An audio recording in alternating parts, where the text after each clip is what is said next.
Coming up on today's show, we're chatting to Henry Golding ahead of the release of his latest movie, Snake Eyes. And we get up close and personal with the Kurupt FM boys as they're about to make it big in Japan. But first, ever since he starred in the hugely successful Crazy Rich Asians back in 2018, Henry Golding has become one of the biggest stars in Hollywood, which naturally meant it wouldn't be too long until he starred in his own superhero franchise.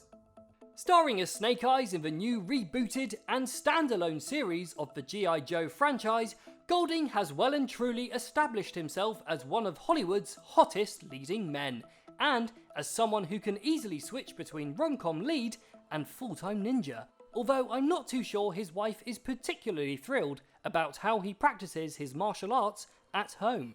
You know, your character in the film has a lot of different complicated fight scenes. Mm-hmm.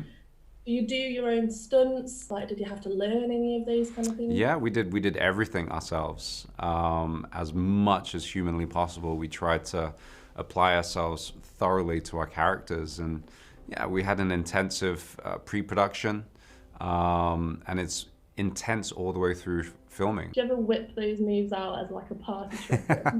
Sometimes just on my wife when she's walking into a room and I'm kind of like hiding behind the wall and but she's sick of it.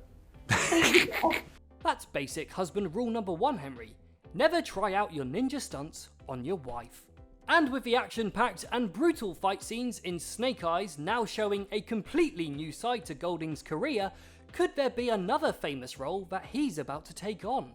Ever since it was announced that Daniel Craig was to step down as the longest-serving James Bond, once No Time to Die has finally been released, anyway, Golding's star has continued to rise, with many people believing he is now firmly in the running to take over as 007. But how does Henry feel about those rumours, and could he see himself taking on the role? Yeah, I mean, I've been a firm fan of that entire kind of franchise for the longest time, growing up watching it here in the UK and around the world for that matter. And it was always an event to go watch, especially the new ones with Daniel Craig at the cinema. So it's fun to be in the conversation and things, but I trust the Broccolis are gonna choose the correct person for the job. But I'm excited to see where they take it, because as a fan of movie making, I just digest anything and everything I can get my hands on, and I thoroughly am excited to see what they're going to bring. It's never a bad idea to talk up your potential future employers.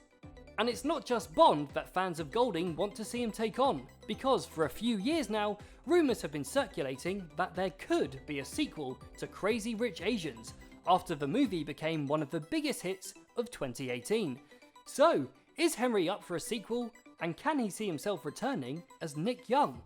One of my favourite films that you've been in is Crazy Rich Asians. Mm-hmm. It's literally, I watch it pretty much every single day. I don't know why. It's a good one. So good. It's classic. It's so good, yeah.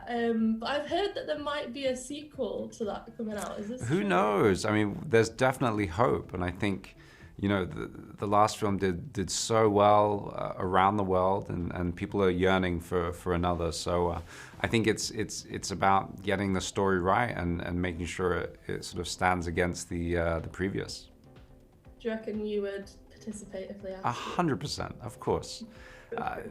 Crazy Rich was what brought me onto this path in the first place, so I'd be amiss not to be a part of that. I'd definitely be rooting for that. Well, as Henry says, there's definitely hope, guys.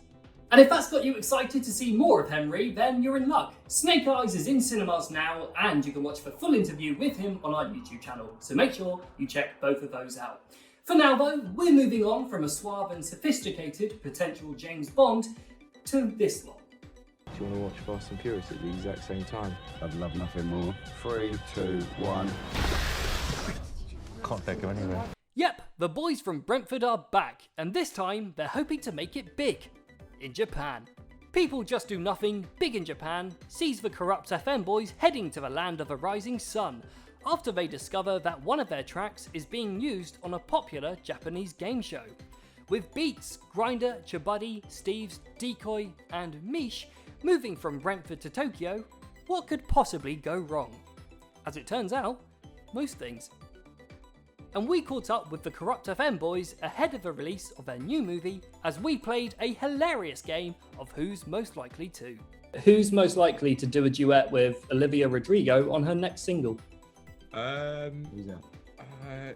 Is she what like a salsa sort of Salsa. like ice skater? Reading between the lines, you'd be open for a collaboration with her if she was to approach you and say, Kurupt FM needs a... No. Sadly, it doesn't look as though we'll ever get that much sought after Olivia Rodrigo Kurupt FM collaboration. Especially if Chabuddy G gets his way. You'd probably work there. You could Yeah, manage her. I'll try and manage. I'll try and do like some kind of Britney stuff, like kind of entrap her with some contract where she has no power, like a 30-year contract where I'm in control of everything. People Just Do Nothing Big in Japan is in cinemas now, and I have to say, it is fantastic. It's always a risk turning a popular TV show into a movie, but it's brilliant and I highly recommend watching it. But that's it for this week, guys. Thank you to everyone who's already subscribed to the channel, and if you haven't, click subscribe and hit the bell so you never miss another video. We'll see you next week for another episode of The Roundup. See ya!